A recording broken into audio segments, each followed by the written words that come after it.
I am Rosa, Queen of Bulgaria.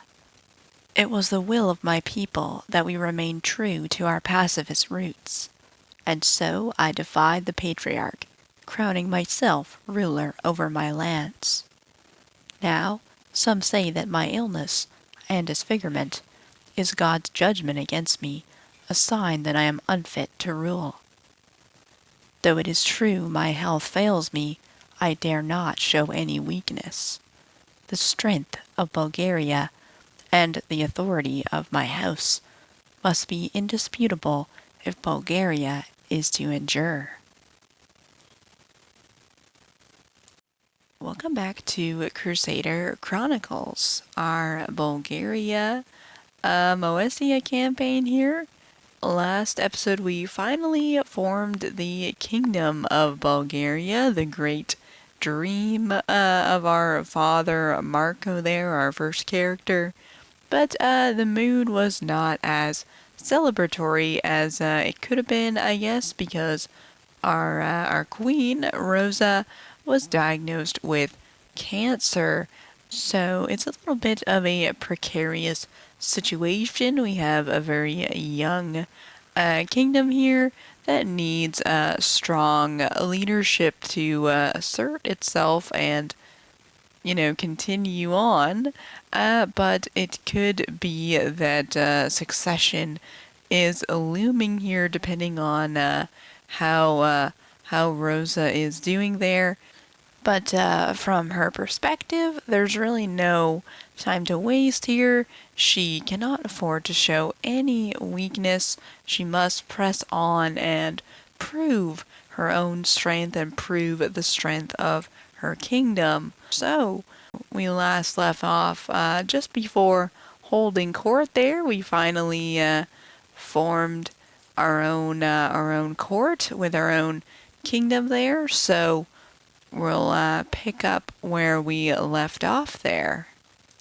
Finally get to test this out for ourselves here.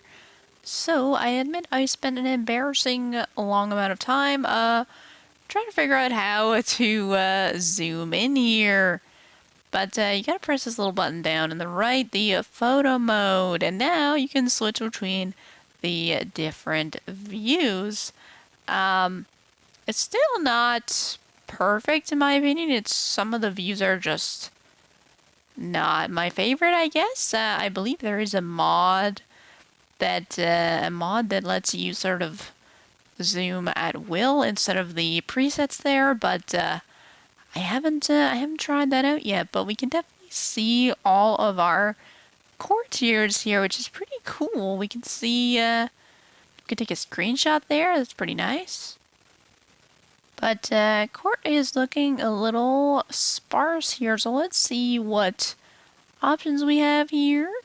I think our court type, I'm going to change that to an administrative court. I don't think we're very warlike, and we do want that cultural acceptance to go higher. We want to make the Greeks, the Romans accept us here, so let's do that.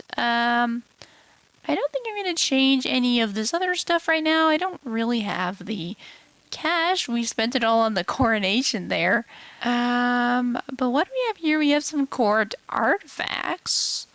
Let's see what those are here. Looks like we can hang stuff on the walls. Oh, those are our banners.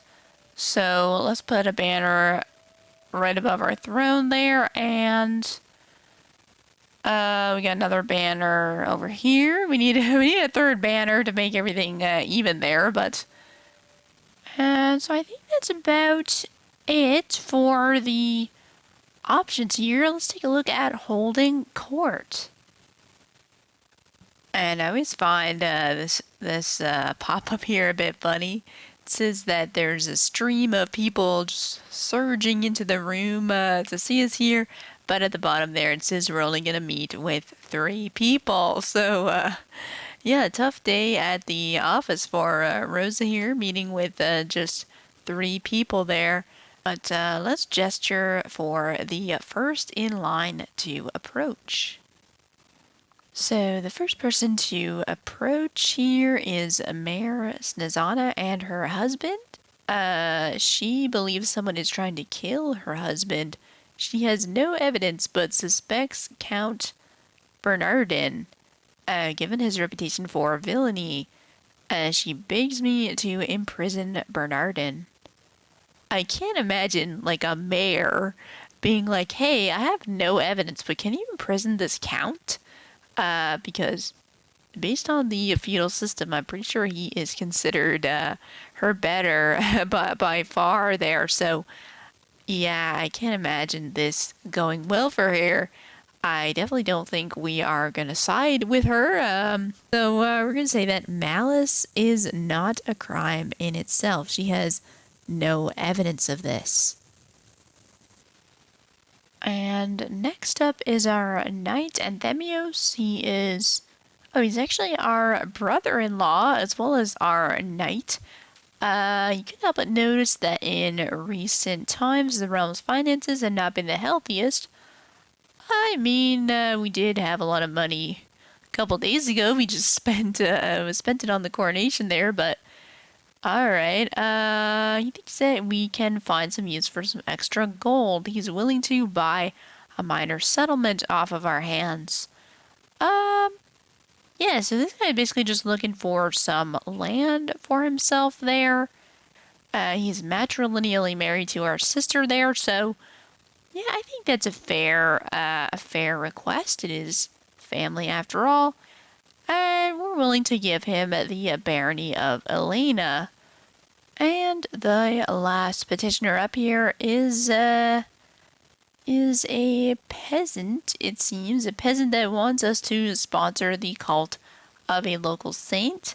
Penka, who was a miracle worker. Known for chasing away Satan with a whip and eating garlic without smelling.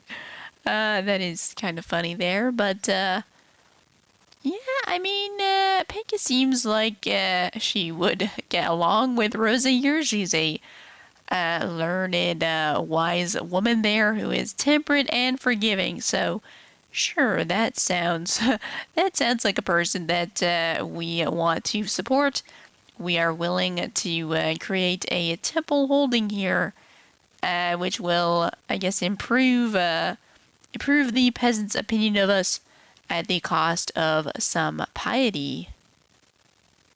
And so that's pretty much the gist of holding court there. As we kind of go through, we can unlock different levels there. As you can see at the top, we're at level 3 right now. We'll sort of keep advancing over the ages there.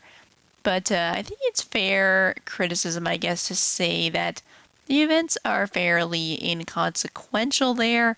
It's mostly just some modifiers went up, some modifiers went down. And I think it's really kind of divorced right now from our actual level. Only royalty has access to the royal court. You have to be a king or an emperor. But the types of petitioners were very local, I'll say, very much local peasants and things like that I would think would go to the local lord before coming to speak to the queen. Probably not going to show every time that I hold court through this series. It does get fairly redundant, unfortunately, but when we do have an important event that comes up, there are a few events that really did impact the story. So when those come up, I will definitely show those. But yeah, I definitely held court a lot more times than you'll see in the video here. Alright, so coming out of court here, we have a diplomacy perk to pick up here. And I'm going to pick up Forced Vassalage. This is one of my favorite perks for a new king or a new queen there. It lets you expand through war without bumping into your domain limit there, because you're not actually taking the land for yourself. You're just forcing someone to bend the knee, essentially. So even though we have formed Bulgaria here, if we go to our kingdom view there, you can see that there's still some land that is de jure part of Bulgaria, which is not yet within our domain in the blue lines there.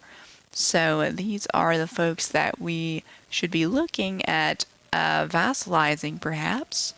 We definitely have to retake Philippopolis, avenge our father's poor friend there, but they're fairly strong militarily and have allies, so I don't know that we want to take them on right now with Rosa in poor health there. We have this guy up here, Duke Boral. He's very weak, so that would be an easy fight, but I'm not sure that I want to vassalize a torturer there. I think we might want to wait on that as well. But it was Duke Florin of Vidin that I was looking at here because he has very good stats for a vassal, being compassionate and content. He's much less likely to rise up against us once we vassalize him there, and he has a fairly weak army with no allies. So he doesn't really like us much, partially because we are disfigured there.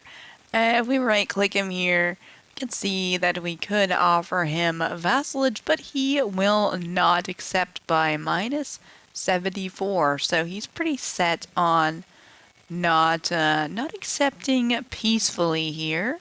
So if we go here to declare war, you'll see we do have the option to seize the territory because it is de jure part of Bulgaria, but that would mean that we would take the title for ourselves, which is not actually what I want to do. I want Duke Florin to join my court, essentially. So we're going instead to do the forced vassalization option, which forces him to become my vassal. And so while we were assembling the armies here, we have the first example of a vassal coming to pay us homage. It is Count Bernardin, who earlier this episode we backed him up when that mayor was accusing him of murder there, so perhaps that is why he has come to pay his respects to us here. Unfortunately, he stumbled awkwardly while giving his oath there, and there's, people whispering about him. I guess there's embarrassment at court, but I mean, I think we should cut the poor guy some slack since he is blind there, so his oaths are all that matter to us. And so our army has reached the outskirts of Vidin there. We are fighting Duke Florin himself with our usual terrible modifiers here. I gotta figure out what's going on there because it's making warfare quite difficult. But we are succeeding in spite of there, and I guess there is the potential to capture him here. And we did not capture him, so we're going to head over to his capital there and sit tight for a siege.